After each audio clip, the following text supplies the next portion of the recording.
জীবনে চলার পথে আমরা প্রতিনিয়ত একটি গাছ আমাদের আশেপাশে, বাড়ির আঙিনায়, রাস্তার ধারে এবং বিভিন্ন জায়গাতে জন্মাতে দেখি। বলুন তো কি গাছের কথা বলতেছি? এই মুহূর্তে দাঁড়িয়ে আছি আমি একটি বেল গাছের পাশে। দেখতে পাচ্ছেন এটা হচ্ছে একটি বেলের গাছ।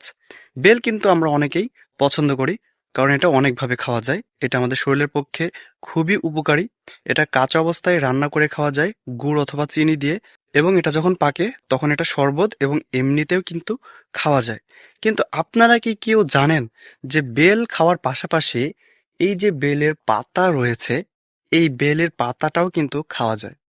শুনতে অবাক লাগলেও এটাই সত্যি যে এই বেল খাওয়ার পাশাপাশি এই বেলের পাতাতেও রয়েছে অনেক পুষ্টি এবং অনেক ঔষধি শক্তি। প্রাচীনকাল থেকে গ্রাম বাংলাতে আমার মা দাদিরা এটা ঔষধি হিসেবে ব্যবহার করে আসছে, এবং আরো অনেক মানুষ এই বেলপাতা শরীরের বিভিন্ন রোগ দূর করতেও ব্যবহার করে আসছে। কিন্তু আমরা কালের বিবর্তনে এখন জানি না যে এই বেলপাতা আদৌ ব্যবহার করতে হয় নাকি হয় না, বা এই বেলপাতার ভিতরে কি পরিমাণ ঔষধি শক্তি রয়েছে এটা কিন্তু আমরা জানি না। কিন্তু আমরা অবহেলা করি। কেন অবহেলা করি? কারণ আমরা এর গুণাগুণ সম্পর্কে জানি না। আমাদের শরীরের অনেক কঠিন রোগ দূর করতেও এই বেলপাতা গুরুত্বপূর্ণ ভূমিকা পালন করে থাকে। তাই আজকে আমরা জানবো যে এই বেলপাতা খাওয়ার ফলে আমাদের শরীরের ভিতর থেকে কি কি রোগ দূর হয়ে থাকে। চলুন তাহলে জেনে নেই।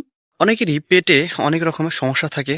আমাশয়, কোষ্ঠকাঠিন্য, গ্যাস্ট্রিক এগুলা কিন্তু থাকে। আর এগুলো ভালো করার জন্য আমরা অনেক পদ্ধতি অবলম্বন করে থাকি এবং ডাক্তারের শরণাপন্ন কিন্তু হয়ে থাকি। কিন্তু আমাদের পেটের বিভিন্ন সমস্যা দূর করতে এই বেলপাতা গুরুত্বপূর্ণ ভূমিকা পালন করে থাকে। এই বেলপাতার রস খেলে আমাশয়, কোষ্ঠকাঠিন্য, পেট ব্যথা, গ্যাস্ট্রিক এসব ভালো করতে সাহায্য করে থাকে। ডায়াবেটিক্স নিয়ন্ত্রণ রাখতে এই বেলপাতার রস খুবই গুরুত্বপূর্ণ। কেননা এই বেলপাতার রস যদি নিয়মিত খাওয়া যায় তাহলে রক্তে শর্করার মাত্রা স্বাভাবিক থাকে, যার ফলে ডায়াবেটিক্স নিয়ন্ত্রণে রাখে।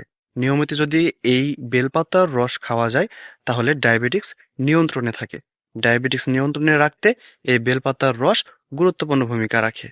ত্বক সুন্দর রাখতে এবং উজ্জ্বল রাখতে আমরা কতই না কিছু করি, কতই না কিছু ব্যবহার করে থাকি। কিন্তু ত্বক উজ্জ্বল রাখতেও এই বেলপাতার কোনো জুড়িই নেই।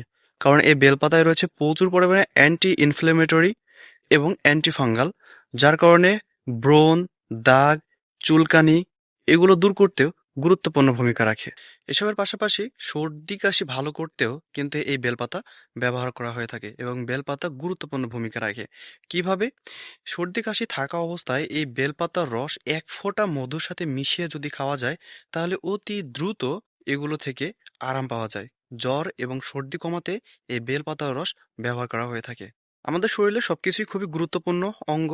তার ভিতরে আমাদের হার্ট হচ্ছে আরো গুরুত্বপূর্ণ। আর হার্ট এবং লিভারকে সুস্থ রাখার জন্য এই বেলপাতা ব্যবহার করা হয়ে থাকে। এই বেলপাতা রক্ত পরিষ্কার করতে সাহায্য করে, যার কারণে হার্ট এবং লিভার সুস্থ রাখতে বা লিভারকে ভালো রাখতে গুরুত্বপূর্ণ ভূমিকা পালন করে থাকে এই বেলপাতা। আমাদের পেটের হজম শক্তি বৃদ্ধি করতে এই বেলপাতার রস ব্যবহার করা হয়ে থাকে, কেননা আমাদের অনেকেরই দেখা যায় যে হজমের সমস্যা রয়েছে। এই হজমের সমস্যা দূর করতেও এই বেলপাতা গুরুত্বপূর্ণ ভূমিকা রাখে। বেলপাতা খাওয়ার নিয়ম আছে।